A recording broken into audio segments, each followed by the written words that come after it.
नमस्कार मित्रों, स्वागत है आपका इंटेंस लाइट यूट्यूब चैनल पर।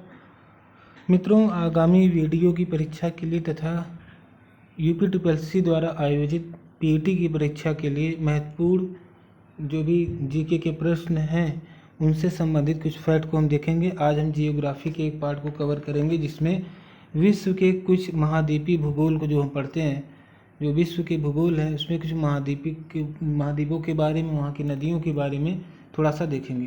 तो चलिए शुरू करते हैं अपना ये छोटा सा वीडियो। देखिए, पहला फैक्ट है एशिया से संबंधित। ठीक है, एशिया आप जानते हैं कि भारत कहाँ पर है, तो किस कॉन्टिनेंट में है, तो एशिया में है। वर्ल्ड में कितने कॉन्टिनेंट हैं, यानी कितने महाद्वीप है, तो 7 महाद्वीप हैं। आपको बताने की ज़रूरत नहीं है, आपको इतना तो पता ही होगा। तो चलिए शुरू करते हैं आज का टॉपिक। तो देखिए, सबसे पहले एशिया महाद्वीप में जब हम देखते हैं तो एशिया की जनसंख्या व क्षेत्रफल दोनों ही दृष्टि से विश्व का सबसे बड़ा महाद्वीप है। ठीक है, सबसे बड़ा महाद्वीप है विश्व का। और एशिया को यूरोप से भूमध्य सागर, काला सागर, कैस्पियन सागर, यूराल पर्वत तथा डार्डेनेल्स व बॉस्फोरस जलसंधियाँ अलग करती हैं। तो जब आप मैप में देखेंगे, आप जियोग्राफी पढ़ते समय मैप लेके बैठें और तब आपको आसानी होगी। जो आपका भूमध्य सागर है, काला सागर है और कैस्पियन सागर है, यूराल पर्वत है तथा ये डार्डेनेल्स व बॉस्फोरस जलसंधियाँ हैं। यही जो है आपका अलग करता है एशिया को यूरोप से। जो यूरोपीय देश हैं, यूरोपीय देशों में ये सब इटली वगैरह आपके आते हैं, और यूक्रेन, इटली, ठीक है, ऑस्ट्रिया, ब्रिटेन, जितने भी देश हैं यूरोपीय कंट्री। लेकिन वहीं बेरिंग जलसंधि उत्तरी अमेरिका से अलग करती है। तो उत्तरी अमेरिका का जब आप मैप देखेंगे, उत्तरी अमेरिका का जो क्षेत्र है वो बेरिंग जलसंधि से अलग होता है, बेरिंग स्ट्रेट से। जो उसका जो अलास्का वाला क्षेत्र है उत्तरी अमेरिका महाद्वीप में, ठीक है, अलास्का वाला क्षेत्र वो जो है यूरोप से अलग होता है। किससे? बेरिंग जलसंधि से। अफ्रीका, उत्तरी अमेरिका जो है एशिया से अलग होता है, एशिया से अलग होता है बेरिंग जलसंधि से। ठीक है, तो इसको आप देखिएगा। आगे देखिए, लाल सागर तथा स्वेज जल डमरू मध्य एशिया को अफ्रीकी मुख्य भूमि से अलग करती है। तो देखिए, रेड सी आपने कहाँ देखा है? रेड सी की बात करें तो देखिए, रेड सी आपके सऊदी अरबिया आपने जहाँ पे है और इजिप्ट है, यानी अफ्रीका के जो देश हैं, इजिप्ट है, सूडान है, इथियोपिया है, ठीक है, जिबूती है, इरिट्रिया है, ये सभी रेड सी के किनारे हैं एक तरफ, और दूसरी तरफ सऊदी अरबिया है और यमन है और जॉर्डन वगैरह है, इजराइल है। तो ये सारे देश, तो क्या कह रहे हैं यहाँ पर देखें, लाल सागर की बात हमने कर दी। तो लाल सागर के किनारे अफ्रीका के देश दिखाई दे रहे हैं आपको, और आपके मध्य एशिया के आपके यहाँ के दिखाई दे रहे हैं, अरब के देश दिखाई दे रहे हैं जिसमें सऊदी अरबिया वगैरह है। और एक स्वेज जल डमरू मध्य एशिया को अफ्रीकी मुख्य भूमि से अलग करती है। ठीक है, एशिया को अलग कर रहे हैं लोग अफ्रीकी मुख्य भूमि से। तो आप देखिए, ये तो मध्य एशिया है ही, सऊदी अरबिया वाला क्षेत्र, इसको मध्य एशिया बोला जाता है। ठीक है, तो जो स्वेज जल डमरू मध्य है अफ्रीका की मुख्य भूमि से अलग कर देता है। अब अगला है, एशिया में 3 प्रमुख प्रायद्वीप हैं, अरब का प्रायद्वीप, दक्कन का प्रायद्वीप और इंडो चीन का प्रायद्वीप। इसमें जो अरब का प्रायद्वीप है, अरब का प्रायद्वीप ये विश्व का सबसे बड़ा प्रायद्वीप है। तो प्रश्न आएगा कि विश्व का सबसे प्रायद्वीप कौन सा है, तो ये अरब का प्रायद्वीप। ठीक है, इसको आप ध्यान रखें। उसके बाद देखिए, मध्य एशिया में पामीर गांठ स्थित है, जो आपका मध्य एशिया वाला क्षेत्र है, जहाँ कहाँ पर, चाइना के थोड़ा सा नॉर्थ में आप देखेंगे मैप में, और वहाँ पर आपको दिखाई देगा चाइना के नॉर्थ में मंगोलिया के आसपास। ठीक है। तो वो पामीर का पठार है, एक पठार है जिसे विश्व की छत कहते हैं। इसको पामीर गांठ भी कहते हैं, विश्व की छत भी कहते हैं। और यहाँ से बहुत सारी पर्वत श्रेणियाँ निकलती हैं, इसलिए इसको पामीर गांठ कहते हैं। ठीक है। तो यहाँ से ये भी फैक्ट पूछा जा सकता है कि पामीर गांठ कहाँ स्थित है, तो मध्य एशिया में स्थित है। और विश्व की छत किसे कहते हैं, तो पामीर गांठ को या पामीर पठार को कहते हैं। इस तरह से आप याद रखें। चलिए आगे देखते हैं, कुछ फैक्ट आगे हमारे पास हैं। जैसे कुछ महत्वपूर्ण तत्व हैं जो अक्सर एग्जाम में पूछे जाते हैं, यहीं से प्रश्न आएंगे। देखिए, विश्व की सबसे गहरी झील कौन सी है, तो बैकाल झील है। और इसका नेचर क्या है, ये मीठे पानी की झील है। ठीक है, बैकाल झील कैसी झील है, मीठे पानी की झील है, इंपॉर्टेंट है। और इसकी गहराई देखिए 1632 मीटर है। विश्व का जो सर्वाधिक ठंडा स्थान है वार्ख्योयांस्क, साइबेरिया, रूस में पड़ता है। और इसका जो अब तक जो सबसे निम्नतम जो रिकॉर्ड है वो -68 डिग्री सेंटीग्रेड, तो सर्वाधिक ठंडा स्थान है। अब ऑप्शन में ऐसे सियाचिन भी आ जाएगा और बहुत सारे ग्लेशियर्स आ जाएंगे। ठीक है, तो आपको क्या लगाना है सबसे ठंडे स्थान पे, तो वर्खोयांस्क, साइबेरिया या रूस में पड़ता है। ठीक है, यह भी पूछा जा सकता है सर्वाधिक ठंडा स्थान किस देश में है, तो रूस में है। ठीक है, साइबेरियन क्षेत्र में। अगला है पॉइंट कि विश्व का सर्वाधिक वर्षा वाला क्षेत्र कौन सा है, तो विश्व का, पूरे विश्व में देखिए नाम है इसका सबसे वर्षा वाला क्षेत्र, विश्व में सबसे वर्षा वाला क्षेत्र जो है ये मासिनराम है, जो कि भारत में है। भारत के मेघालय में पहले चेरापूंजी पहले स्थान पे था, अब काफ़ी सालों से मासिनराम पहले स्थान पर है। और ये सिर्फ भारत में नहीं, पूरे विश्व में सर्वाधिक वर्षा वाला क्षेत्र है। बहुत ज़्यादा यहाँ पे वर्षा होती है, 200 से 250 या 250 से भी अधिक सेंटीमीटर की वर्षा होती है मासिनराम में, तो इसे आप याद रखें।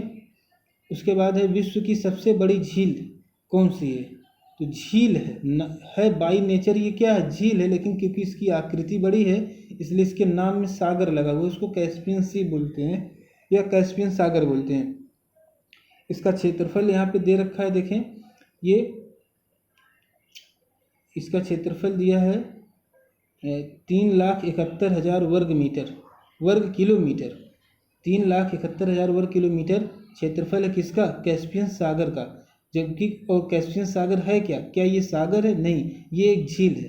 ठीक है, ये एक झील है कैस्पियन सागर, और लैंड लॉक्ड है इसलिए इसको झील की संज्ञा दी गई है। पूरा बाय नेचर ये झील है। ठीक है, तो याद रखें इसको।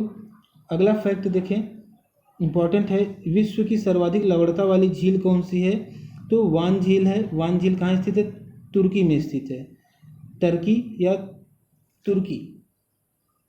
स्थलखंड पर विश्व का सबसे नीचा स्थान कौन सा है, तो मृत सागर है या डेड वैली इसको बोलते हैं। विश्व का सबसे नीचा स्थान, ठीक है, जो सबसे नीचा स्थान है वो है मृत सागर है। विश्व का सबसे ऊंची चोटी कौन सी है, तो माउंट एवरेस्ट है। इसकी ऊंचाई कितनी है, 8,848 मीटर। विश्व की सबसे ऊंची चोटी कौन सी, माउंट एवरेस्ट है। कहाँ पर है, ये नेपाल में पड़ता है। अगला देखें फैक्ट, विश्व का सबसे लंबा ट्रांस साइबेरियन रेल मार्ग, ठीक है, तो सबसे लंबा रेल मार्ग कौन सा है, सबसे लंबा रेल मार्ग कौन सा, तो ट्रांस साइबेरियन रेल मार्ग है। ठीक है, चलिए मित्रों आगे बढ़ते हैं। एशिया में साइबेरिया की जलवायु शीत जलवायु है। ठीक है, एशिया में साइबेरिया की जलवायु ऐसी है जो शीत है। यहाँ का सबसे ठंडा स्थान अभी हमने पढ़ा था वर्खोयांस्क है, जो कि कहाँ है, रूस में है। ठीक है, यहाँ लगभग 69 डिग्री सेंटीग्रेड तापमान मिलता है। लगभग लिखा गया है, इसका मतलब है 68 डिग्री, जो हमने अभी थोड़ी देर पहले पढ़ा था -68 डिग्री समथिंग करके है पॉइंट्स में, तो 69 के आसपास है तापमान मिल रहा है। और इसे पृथ्वी का शीत ध्रुव भी कहा जाता है। इसको क्या कहा जाता है दोस्तों, शीत ध्रुव कहा जाता है। तो वर्खोयांस्क वेरी इंपॉर्टेंट है, कहाँ पे, रूस में है, रूस के साइबेरिया वाले क्षेत्र में। और साइबेरिया की जलवायु बहुत ही शीत है, बहुत ही ठंडी जलवायु है। ठीक है, यह बात ध्यान रखें आप। अगला देखें फैक्ट, दक्षिण चीन सागर में स्थित स्पार्टली द्वीप, कौन सा द्वीप, स्पार्टली द्वीप, स्पार्टली नाम का द्वीप है, जो खनिज तेल भंडार की उपलब्धता के कारण विवादास्पद द्वीपों में से एक है। यहाँ पे खनिज तेल भंडार की उपलब्धता ज़्यादा है इसलिए विवादों में रहता है। ठीक है, इस पर चीन, वियतनाम, मलेशिया, ताइवान, फिलीपींस और ब्रुनेई अपने अपने अधिकार का दावा करते हैं। तो इस पर अपना हक जता रहे हैं कौन कौन से देश? चीन है, वियतनाम है, मलेशिया है, ताइवान है, फिलीपींस है, ब्रुनेई है। ठीक है, ये सभी इस द्वीप पर अपना दावा कर रहे हैं। क्यों कर रहे हैं? क्योंकि यहाँ पर खनिज तेल भंडार की उपलब्धता बहुत ज़्यादा है। ठीक है, तो ये है कारण। अगला देखें, अगला फैक्ट देखें एशिया के कुछ प्रमुख देशों के बारे में, उनकी कुछ विशेषताओं के बारे में। जैसे कि आपका एक देश है पाकिस्तान। ठीक है, पड़ोसी देश अपना पाकिस्तान है। यहाँ के दर्रों में 3 दर्रे जो बहुत इंपॉर्टेंट हैं उनको दिए, खैबर दर्रा, बोलन दर्रा और गोलन दर्रा। खैबर, बोलन और गोलन दर्रा प्रमुख हैं। ठीक है, खैबर दर्रा हिंदुकुश में, व बोलन दर्रा किरथर श्रेणी में स्थित है। किरथर जो पर्वत श्रेणी है इसमें बोलन दर्रा है और हिंदुकुश श्रेणी में खैबर दर्रा आता है। ठीक है दोस्तों, तो चलिए आगे बढ़ते हैं। पाकिस्तान के कुछ और फैक्ट को देखते हैं। नहरों की अधिकता के कारण पाकिस्तान को नहरों का देश कहा जाता है। दोस्तों, जो पाकिस्तान है इसे नहरों का देश कहा जाता है। प्रश्न आ सकता है कि नहरों का देश किसे कहते हैं? तो पाकिस्तान को कहते हैं। ठीक है, चलिए आगे देखते हैं बांग्लादेश की क्या विशेषता है। बांग्लादेश में कई नदियों का प्रवाह होता है। ठीक है, कई नदियों का प्रवाह होता है, इसलिए इसे नदियों का देश कहा जाता है। ठीक है, कई नदियों का प्रवाह होता है कहाँ पे? बांग्लादेश में, इसलिए इसको नदियों का देश कहा जाता है। इंपॉर्टेंट है। और 2 विशेष नदियाँ बांग्लादेश में बहती हैं जो भारत में भी बहती हैं। जैसे कि बांग्लादेश में ब्रह्मपुत्र नदी को क्या कहते हैं? जमुना नाम से जाना जाता है। किस नाम से? जमुना नाम से जाना जाता है। ठीक है, मेघना भी बांग्लादेश की प्रमुख नदी। अब देखिए, बांग्लादेश में ही ये ब्रह्मपुत्र गंगा नदी में मिलती है। तो ब्रह्मपुत्र जब बांग्लादेश में बहती है, मतलब कि मेघालय के बाद से जब बांग्लादेश में पहुंच जाती है तो जमुना के नाम से जानी जाती है। जमुना बांग्लादेश में, जमुना जब जो है गंगा नदी में मिल जाती है, फिर गंगा जब आगे बहती है उसको मेघना नाम से जाना जाता है। ठीक है, तो ये है। तो बांग्लादेश की प्रमुख नदी ये मेघना भी है। एक और मेघना भी है जो बांग्लादेश में बहती है। और अब चूंकि नदियों की बहुत ज़्यादा है, बहुत ज़्यादा अत्यधिक प्रवाह है, बहुत सारे डेल्टा का क्षेत्र का निर्माण हुआ है, इसलिए बांग्लादेश को नदियों का देश कहा जाता है। इंपॉर्टेंट फैक्ट है दोस्तों। चलिए आगे बढ़ते हैं। अगला हमारा क्या है? अगला भूटान है, हमारा पड़ोसी देश। आप नॉर्थ में देखेंगे नेपाल के बगल में भूटान, सिक्किम से सटा हुआ। तो लैंड ऑफ थंडर वोल्ट के नाम से जाना जाता है। लैंड ऑफ थंडर वोल्ट के नाम से प्रसिद्ध जो आपका नेपाल है ये हिमालय तथा हिमालयी का छोटा देश है। भूटान में कई नदियां प्रवाहित होती हैं, उनमें प्रमुख है संकोशु, तोंगसायु और मानस। संकोशु, तोंगसायु और मानस।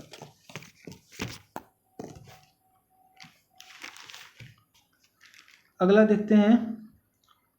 अगला हमारा है म्यांमार। म्यांमार को स्वर्ण पैगोडा कहा जाता है। स्वर्ण पैगोडा का देश कहा जाता है। स्वर्ण पैगोडा का देश किसे कहते हैं? तो म्यांमार को। जो विशेषताएं दे रहे हैं ये सूची में मिलाने के लिए आ सकता है। एक प्रश्न को सही करने के लिए 5 से 6 फैक्ट पता होना जरूरी है। जैसे एक तरफ विशेषता दे दी, एक तरफ देश का नाम दे दिया, मिलाने को दे दिया। जैसे नहरों का देश पाकिस्तान, नदियों का देश बांग्लादेश, ठीक है, स्वर्ण पैगोडा म्यांमार, इस तरह से। अब इसकी 2 और नदियां हैं, जैसे साल्विन और इरावदी नदी को दोआब का सुदूर पूर्व का चावल का कटोरा कहा जाता है। तो चावल का कटोरा कहते हैं जो आपका इरावदी नदी और साल्विन नदी का दोआब क्षेत्र। जो दोआब क्षेत्र किसे कहते हैं? दो आब, 2 प्लस आब, आब मतलब पानी, यानी 2 नदियों के पानी के बीच का क्षेत्र जो होता है उसे दोआब कहते हैं। ठीक है, और इसके सुदूर पूर्व का जो क्षेत्र है वो चावल का कटोरा कहा जाता है। अगला देखें श्रीलंका। श्रीलंका नारियल व आंसू की बूंद के आकार का इस तरह से एक देश है। आप देखते होंगे, बचपन से देखते आ रहे हैं भारत के मैप के, ठीक है, दक्षिण में। तो भारत के दक्षिण में हिंद महासागर में स्थित है और यह पाक जल संधि द्वारा भारत से अलग होता है। ठीक है, श्रीलंका की राजधानी कोलंबो है और एक राजधानी और है जयवर्धनपुरे, क्या नाम है उसको आप जरा एक बार सर्च करिएगा।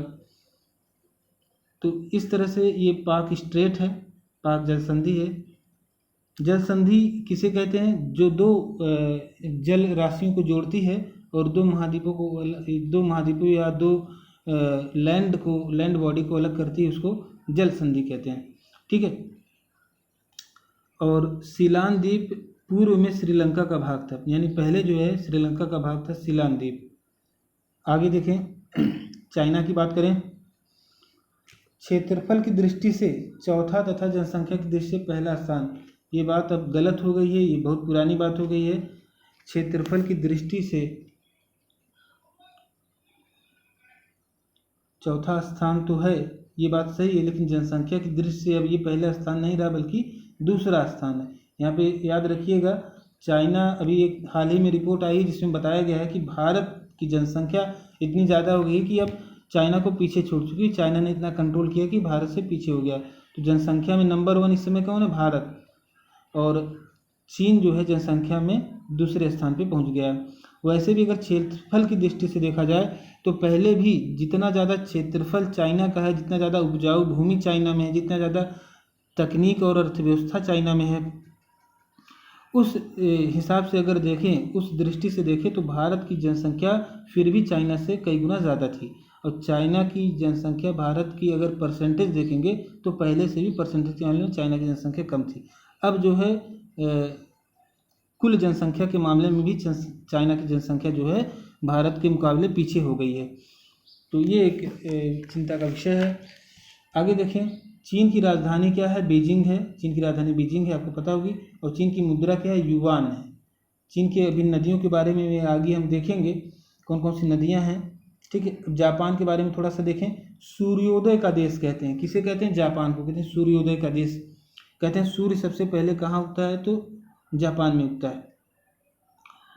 सूर्योदय के देश के नाम से मशहूर जापान में लगभग 3900 द्वीप हैं, जिसमें 4 बड़े आकार के हैं। उनके नाम बहुत पूछा जाता है पर किसी भी एग्जामिनेशन में। देखिए, होन्शु, होक्काइडो, क्यूशु और शिकोकू।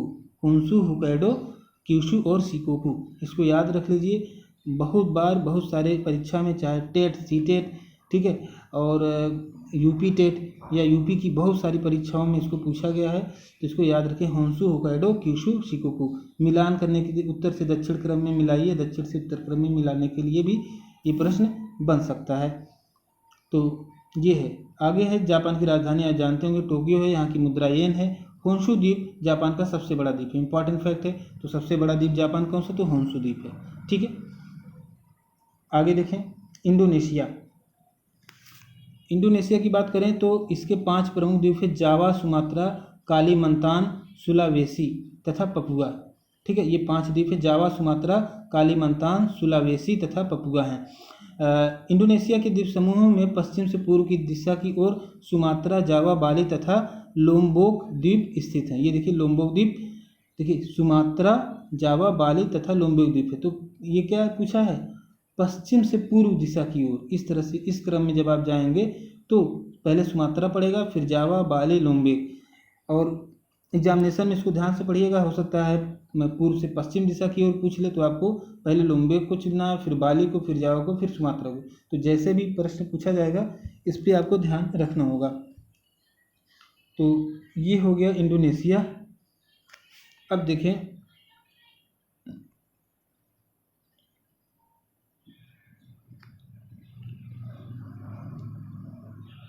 अब एशिया में और कुछ देख लेते हैं।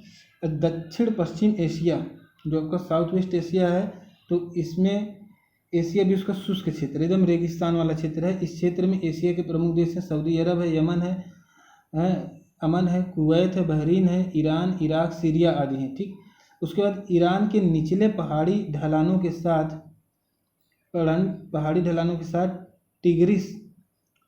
टिग्रिस को दजला नदी कहते हैं। और यूफ्रेट्स जो इतिहास में फरात नदी, दजला और फरात नदियों के बीच की आपने सभ्यता पढ़ी होगी, मेसोपोटामिया की सभ्यता। तो वही उसकी बीच की भूमि को, इन दोनों नदियों के बीच की भूमि को क्या बोलते हैं? तो मेसोपोटामिया बोलते हैं। यह भूमि बहुत ही उपजाऊ होती है। और सऊदी अरब के दक्षिण में रब अब खाली तथा उत्तर में अल नाफूद मरुस्थल मिलता है। ठीक है। तो कौन कौन से मरुस्थल हैं इसमें? इंपॉर्टेंट है। सऊदी अरब के दक्षिण में कौन सा? तो ये देखिए, रब अब खाली तथा अल नाफूद इंपॉर्टेंट हैं ये मरुस्थलों के नाम। सऊदी अरब के उत्तर में हेजेज पर्वत श्रृंखलाएं हैं। कौन सी पर्वत श्रृंखलाएं हैं? हेजेज पर्वत श्रृंखलाएं हैं। ईरान के पठार के क्षेत्र में ही दस्त ए कबीर व दस्त ए लुत मरुस्थल हैं।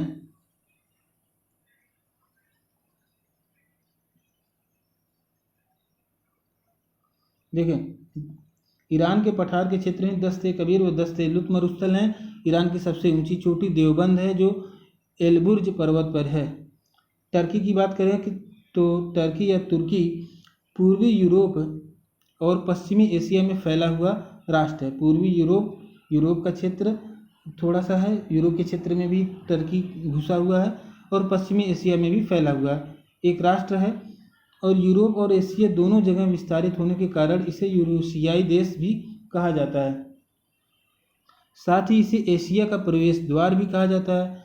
तो किसका एशिया का प्रवेश द्वार कहा जाता है? टर्की को, क्योंकि जो आपका यूरोप से लोग आते हैं तो मतलब यूरोप से चूँकि जुड़ा हुआ है, ठीक है, ये कनेक्टेड है, तो इसलिए इसको जो है एशिया का प्रवेश द्वार कहते थे। यानी यूरोप से अगर कोई आना चाहे तो टर्की होते हुए जो है स्थल मार्ग से एशिया में प्रवेश कर सकता है। टर्की की कुछ प्रमुख नदियां हैं जैसे यूफ्रेट्स, टिग्रिस। तो ये जो नदियां ईरान में हैं वहीं टर्की में भी बहती हुई जाती हैं। किजिली रमक, ठीक है, आज नदियां प्रवाहित होती हैं। ये सारी नदियों के बारे में भी हम डिटेल में भी पढ़ेंगे अलग से, इनका उद्गम कहाँ से होता है और इनको हम कहाँ पर ये नदियां जो है कहाँ विलीन हो जाती हैं उसको भी हम अभी देखेंगे।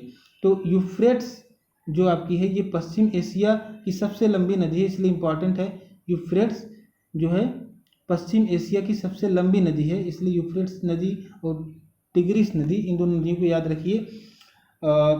इसकी सहायक नदी क्या है? टिग्रिस है। यूफ्रेट्स की सहायक नदी है टिग्रिस। यहाँ की अंगोरा जात की बकरियाँ विश्व प्रसिद्ध हैं। तो टर्की की जो बकरियाँ होती हैं वो अंगोरा जाति की होती हैं, अंगोरा प्रजाति की बकरियाँ होती हैं, बहुत ही पूरे विश्व में इनकी डिमांड रहती है। टर्की की इजमिर घाटी अफीम की खेती के लिए प्रसिद्ध है। किसकी खेती के लिए? अफीम की खेती के लिए कौन सा प्रसिद्ध है? तो इजमिर घाटी, ठीक है, इजमिर घाटी अफीम की खेती के लिए प्रसिद्ध है। कहाँ पे? टर्की में होता है, ठीक है। तो ये बात आप ध्यान रखिएगा। और प्रश्न कई प्रकार से पूछा जा सकता है, जो घाटी दे देगा मिलाने के लिए दे देगा, वहाँ के प्रसिद्ध स्थल को मिलाने के लिए दे देगा, कई तरीके से प्रश्न पूछा जा सकता है, या एक प्रश्न में एक ही फैक्ट भी कभी कभी पूछा जाता है। चलिए आगे बढ़ते हैं। अब एशिया की प्रमुख नदियों के बारे में जान लेते हैं। अब देखिए, अब जैसे आमू दरिया एक नदी है, आमू दरिया कहाँ से निकली है? देखिए, उद्गम स्थान कहाँ से? पामीर पर्वतीय क्षेत्र से निकलती है, अर्ध शुष्क वाले क्षेत्रों में बहती है और मुहाना अरब सागर में बहते हुए कैसे चल, देखिए अफगानिस्तान में, तजाकिस्तान में, तुर्कमेनिस्तान में, उज्बेकिस्तान में, 1 2 3 4 इन 4 देशों में जो है ये आमू दरिया प्रवाहित होती है और अंत में कहाँ जाके मिल जाती है? अरल सागर में मिल जाती है, ठीक है। आगे बढ़िए, आगे है सिर दरिया, ठीक है। सिर दरिया 1 2 3 4 यानी कजाकिस्तान, किर्गिस्तान, तजाकिस्तान या और उज्बेकिस्तान में बहती है। इसका उद्गम कहाँ से हुआ है? तो देखिए, सिर दरिया जो है 2 नदियों के मिलने के कारण होता है। एक है कारा दरिया, दूसरा है नरीन नदी, ठीक है। ये दोनों जो नदियां हैं ये दोनों एक झरने से, 2 अलग अलग झरनों से निकली हैं, कारा दरिया और नरीन नदी। और फिर ये जो है फरगना की वादियों में, ठीक है, एक प्लेस आता है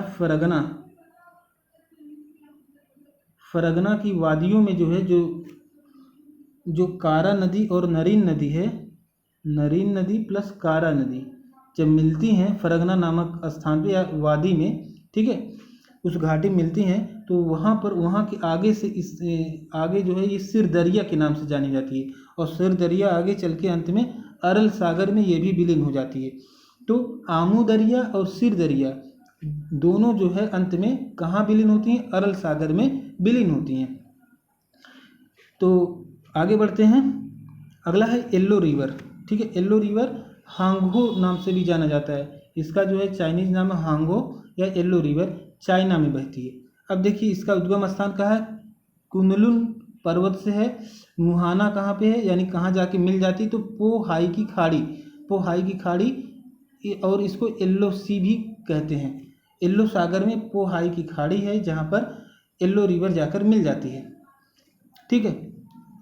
और इसकी और विशेषताएं क्या हैं, जैसे अपने कटाव व बाढ़ के लिए बहुत प्रसिद्ध है, इसलिए इसे चीन का शोक कहते हैं, चीन का शोक कहते हैं। भारत में एक नदी जिसे बिहार का शोक कहते हैं वो गंडक नदी है, ठीक है। और ये जो है चीन का शोक किसे कहते हैं, तो वांगो नदी को कहते हैं, वांगो या येल्लो नदी को कहते हैं। इसकी सहायक नदी है ब्लैक नदी, यानी अगर कोई नदी ऐसे बह रही है, बहुत बड़ी नदी है, इसका जो जल क्षेत्र है ज़्यादा है, उसमें कोई छोटी नदी, इससे छोटी नदी आकर इसमें जब मिल जाती है तो ये कहते हैं कि ये इसकी सहायक नदी है, ठीक है, सहायक नदी है। और इसी में से जब कोई नदी निकलती है तो उसको वितरनिका कहते हैं, ठीक है। आगे देखिए, तो इसकी सहायक नदी कौन सी है, ब्लैक नदी है, ब्लैक नदी है, डाकिया है, ताओ है। ब्लैक नदी, डाकिया और ताओ, ये तीन इसकी विशेष सहायक नदियाँ हैं। और भी नदियाँ होंगी लेकिन ये तीन इंपॉर्टेंट हैं, थोड़ी सी बड़ी नदियाँ हैं। अगला है पीले रंग के लोयस निर्मित मैदान से प्रवाहित होती है, इसके कारण यह अत्यधिक मात्रा में सिल्ट का निक्षेप करती है, ठीक है, सिल्ट का निक्षेप करती है अत्यधिक मात्रा में, ठीक दोस्तों। तो यहाँ तक हमने कुछ नदियों को देखा, थोड़ा और कुछ नदियों को देख लेते हैं, उसके बाद हम इसको ओवर करेंगे। 26 मिनट हो गया है, हम कोशिश करेंगे कम से कम समय में आपका ये इतनी नदियाँ हम और देखेंगे, ठीक है। अगला हमारा है चाओ फ्राया नदी, ये थाईलैंड की प्रमुख नदी है। देखिए ये कहाँ से निकलती है, थाईलैंड की प्रमुख नदी, तो देखिए इसका जो स्रोत है वो पिंग नदी और नान नदी, ठीक है। एक नदी है पिंग नदी प्लस नान नदी, दो नदियों के मिलने के बाद जो है उन दोनों नदी, पिंग नदी और नान नदी के संगम के बाद जो है जो नदी बनती है उसको चाओ फ्राया नदी के नाम से जाना जाता है थाईलैंड में, ठीक है। उसके बाद ये बहते हुए आगे बढ़ती है और इसका मुहाना थाईलैंड की खाड़ी में है, ठीक है। इसका जो बेसिन है वो चावल उत्पादन के लिए प्रसिद्ध है। बेसिन का मतलब क्या है, एक नदी जब कहीं किसी क्षेत्र से बह रही है, कई सहायक नदियाँ भी आके मिलती हैं, तो जहाँ से सहायक नदियाँ आई हैं और जहाँ पर वो नदी बह रही है उसके पूरा जो क्षेत्र है अगल बगल का क्षेत्र उसका बेसिन कहलाता है। तो उसके बेसिन का जो हरा भरा मैदान है, जो दोआब है, उसको जो है उसमें खेती होती हैं, अच्छी कृषि के लिए होती है, तो चावल उत्पादन हेतु प्रसिद्ध है। इसके मुहाने पर थाईलैंड की राजधानी बैंकॉक है, तो इसके मुहाने पर है, थाईलैंड की राजधानी कहाँ है, इसके मुहाने पर है, यानी थाईलैंड की जो खाड़ी है वहीं पर बैंकॉक स्थित है। थाईलैंड की खाड़ी पर ही थाईलैंड की राजधानी कहाँ है, उसकी खाड़ी जो इस चाओ फ्राया नदी है, इसकी जो खाड़ी है वहीं पर बैंकॉक स्थित है, ठीक है। चलिए आगे बढ़ते हैं, एक नदी और देखते हैं, टिग्रिस नदी। अभी हमने पढ़ा टिग्रिस या यूफ्रेट्स नदी, ठीक है। तो अभी हमने पढ़ा था टिग्रिस और यूफ्रेट्स नदी के बारे में, ठीक है। टिग्रिस को दजला कहते हैं और यूफ्रेट्स को फरात कहते हैं, ठीक है। अब ये कहाँ है, देखिए इसका उद्गम स्थान है टारस पर्वत, यानी टर्की से निकलती है, टारस पर्वत टर्की से निकलती है, तो जाहिर सी बात है टर्की में तो बहेगी ही, ईरान में भी बहती है, हमने थोड़ी देर पहले भी पढ़ा था, और सीरिया में भी बहती है, तो 3 देशों में बहती हैं ये दोनों नदियाँ। यह बेसिन खजूर उत्पादन की दृष्टि महत्वपूर्ण, यानी इसके जो क्षेत्र हैं, इसका जो बेसिन है इस नदी का, वहाँ पे खजूर उत्पादन बहुत होता है, ठीक है। इन नदियों को क्रमशः दजला और फरात नाम से भी जाना जाता है, ठीक है। उसके बाद देखिए अगला फैक्ट हमारा है यांग तीसी क्यांग नदी, जो कि चाइना की नदी है, और इसका उद्गम कहाँ से है, ये सिकांग के पहाड़ी से निकलती है, सिकांग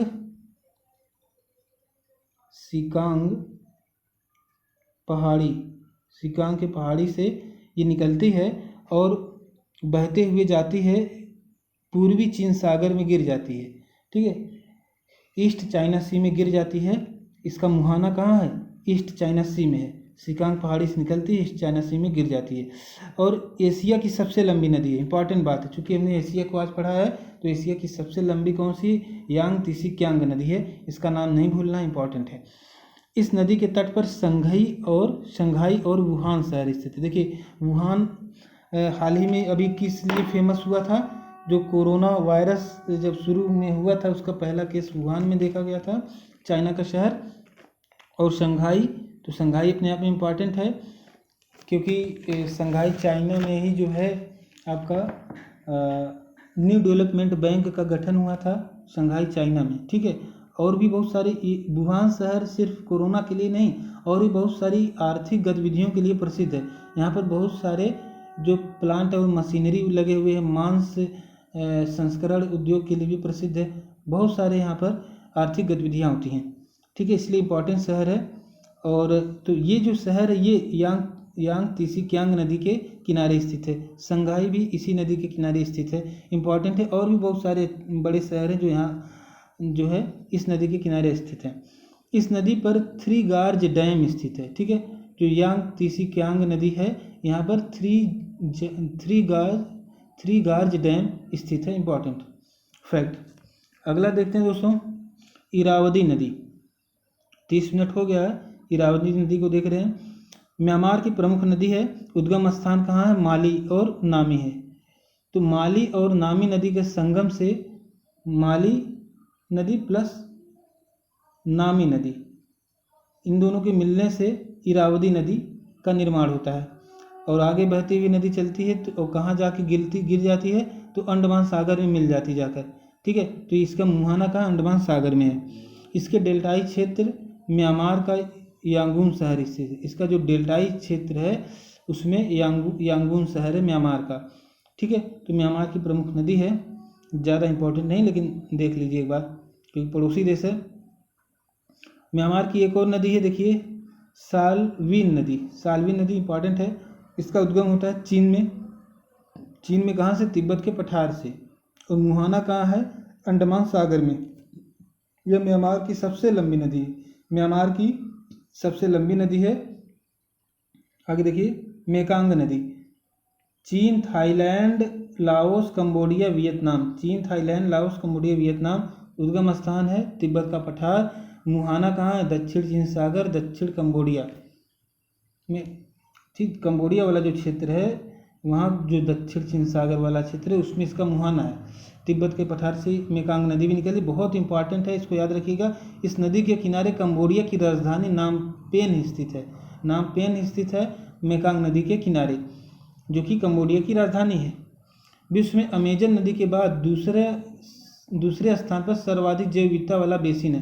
तो देखिए मेकांग नदी का महत्व देखिए, जैव विविधता के मामले में विश्व में ऐसी दूसरी नदी है। पहली नदी कौन है? अमेजन बेसिन है। अमेजन का जो बेसिन वाला क्षेत्र है उसमें जैव विविधता बहुत प्रचुर मात्रा में है। नंबर 1 पे जैव विविधता के मामले में। बायोडाइवर्सिटी दूसरे स्थान पर आपका ये मेकांग नदी। तो मेकांग नदी ज़्यादा इंपॉर्टेंट होता है पर्यावरण के भी लिहाज से, इसलिए बहुत इंपॉर्टेंट है, ठीक है। ये जो लास्ट में फैक्ट दिया बहुत ज़्यादा इंपॉर्टेंट है, इसे आप ध्यान दीजिएगा। आगे देखिए जॉर्डन नदी। इजराइल और जॉर्डन 2 देशों में बहती है। इसका मुहाना मृत सागर में है। ये जॉर्डन नदी निकलती कहाँ से है? तो जॉर्डन नदी का स्रोत जो है पूर्वी लेबनान का पर्वतमाला है। पूर्वी लेबनान के पर्वतमाला से निकलती है और इस मृत सागर में जाकर के या डेड सी में जाके मिल जाती है, ठीक है। डेड सी जो है या मृत सागर, यही जो है विश्व का सबसे, अभी हमने पढ़ा था, सबसे जो गहरा स्थान कहीं पाया गया तो डेड सी में पाया गया, ठीक है। याद है आपको? शुरू में हमने फैक्ट पढ़ते समय पढ़ा था, ठीक है। और इसकी गहराई कितनी थी? चलिए, विश्व का सबसे नीचा स्थान है मृत सागर, यह सबसे गहरा। अगला है लीना नदी। लीना नदी कहाँ पर है? रूस में है, ठीक है। और लीना नदी बैकाल पर्वत से निकलती है, ठीक है। बैकाल पर्वत से निकलती है, ठीक है। और इसका मुहाना है आर्कटिक सागर में है। लाप्टेव सागर छोटा सा है आर्कटिक सागर में, वहाँ पर इसका मुहाना है, यानी वहाँ जाके मिल जाती है। अगला है ओब नदी। ओब नदी ये भी रूस की नदी है। ये देखिए ये भी 2 नदियों से मिलकर, देखिए अल्ताई पर्वत से 2 नदियाँ निकलती हैं। एक बिया नदी है, दूसरी है कतुन नदी, ठीक है। एक बिया नदी और दूसरा प्लस कुतुन नदी, ठीक है। दोनों के मिलने पर, दोनों जो है जब दोनों का संगम होता है तो उसके आगे जो है उसको ओब नाम से जानते हैं, ओब नदी, ठीक है। और ओब नदी का मुहाना है कारा सागर। कारा सागर जो है आपके आर्कटिक सागर में ही पड़ता है, ठीक है। तो दोस्तों आज के लिए बस इतना ही। इम्पॉर्टेंट फैक्ट हमारे साथ बने रहने के लिए आपका बहुत बहुत धन्यवाद। Thank you so much. और ऐसे ही आप हमारे साथ बने रहें। इंडियन स्लाइड यूट्यूब चैनल पर आपको और भी अच्छे फैक्ट प्रोवाइड किए जाएंगे जो आपके आगामी किसी भी गवर्नमेंट प्रिपरेशन के लिए, जो आप एग्जामिनेशन तैयारी कर रहे हैं, उसके लिए इम्पॉर्टेंट होगा। तो चाहे वीडियो का हो, चाहे देखिए यूपी ट्रिपल एसएससी या यूपी पीसीएस या किसी भी स्टेट पीसीएस के द्वारा आयोजित सभी परीक्षाओं के लिए बहुत ही महत्वपूर्ण है। तो आगामी वीडियो है और तमाम यूपी ट्रिपल द्वारा पीटी की परीक्षा आयोजित की जाएगी, उसके लिए भी इम्पोर्टेंट है। तो आप इसे ध्यान दें। और thank you so much for watching this video. धन्यवाद।